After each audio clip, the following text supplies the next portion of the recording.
Operation നുംകൂറിന്റെ ഭാഗമായി ദുൽഖർ സൽമാന്റെ ഒരു വാഹനം കൂടി കസ്റ്റംസ് പിടിച്ചെടുത്തു. കളമശ്ശേരിയിലെ ഷോറൂമിൽ നിന്നാണ് നിസാൻ പെട്രോൾ വാഹനം കസ്റ്റഡിയിലെടുത്തത്.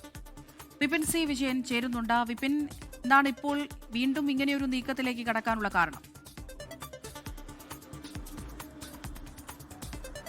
അമൃത, സുപ്രധാന നീക്കം ഇപ്പോൾ കസ്റ്റംസിന്റെ ഭാഗത്തു നിന്നുണ്ടായിരിക്കുന്നു. ഈ ഓപ്പറേഷൻ നുംകൂറിൽ ഒരു വാഹനം കൂടി പിടിച്ചെടുത്തിരിക്കുന്നു. ദുൽഖർ സൽമാന്റെ വാഹനമാണ് പിടിച്ചെടുത്തിരിക്കുന്നത്.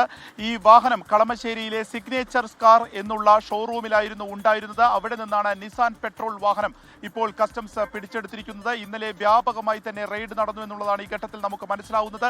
7 വാഹനങ്ങൾ കസ്റ്റംസ് പിടിച്ചെടുത്തിട്ടുണ്ട്. അതിലൊന്നാണ് ദുൽഖർ സൽമാന്റെ ഈ നിസാൻ പെട്രോൾ എന്നുള്ള വാഹനം. ദുൽഖർ സൽമാന്റെ തന്നെ സിനിമയായിട്ടുള്ള ലക്കി ഭാസ്കറിൽ ഈ വാഹനം ഉപയോഗിച്ചിട്ടുണ്ട്.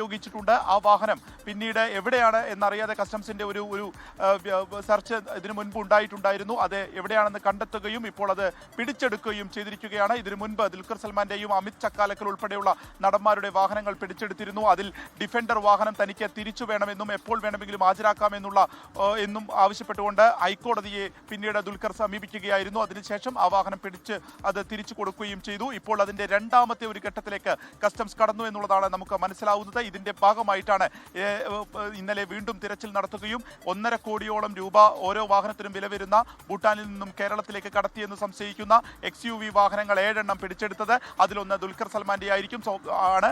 അതുകൊണ്ട് തന്നെ ദുൽഖർ സൽമാൻ സ്വാഭാവികമായിട്ടും ഇനി അതിൽ വിശദീകരണം നൽകുന്ന കാര്യങ്ങളിലേക്ക് കടക്കും എന്നുള്ളത് കൂടി നമുക്ക് മനസ്സിലാവുന്നു. ഈ ഒരു അന്വേഷണ പുരോഗതി അത് മുന്നോട്ട് പോയിക്കൊണ്ടിരിക്കുകയാണ് എന്നുള്ളതുമാണ് കസ്റ്റംസ് അറിയിച്ചിരിക്കുന്നത്. ഒപ്പം തന്നെ ഇന്നലെ ഇതുമായി ബന്ധപ്പെട്ട് സൈൻ മാർവ എന്നൊരാളെ അറസ്റ്റ് ചെയ്തിട്ടുണ്ട്. ഭൂട്ടാനിൽ നിന്ന് അനധികൃതമായി ടാക്സ് വെട്ടിച്ച് കേരളത്തിലേക്ക് 100 കണക്കിന് വാഹനങ്ങൾ കടത്തി എന്നുള്ളതാണ് കേസ്. അതിൽ ഓപ്പറേഷൻ നുംകൂറിന്റെ ഭാഗമായാണ് ദുൽഖർ സൽമാന്റെ ഒരു വാഹനം കൂടി കസ്റ്റംസ് പിടികൂടിയിരിക്കുന്നത്.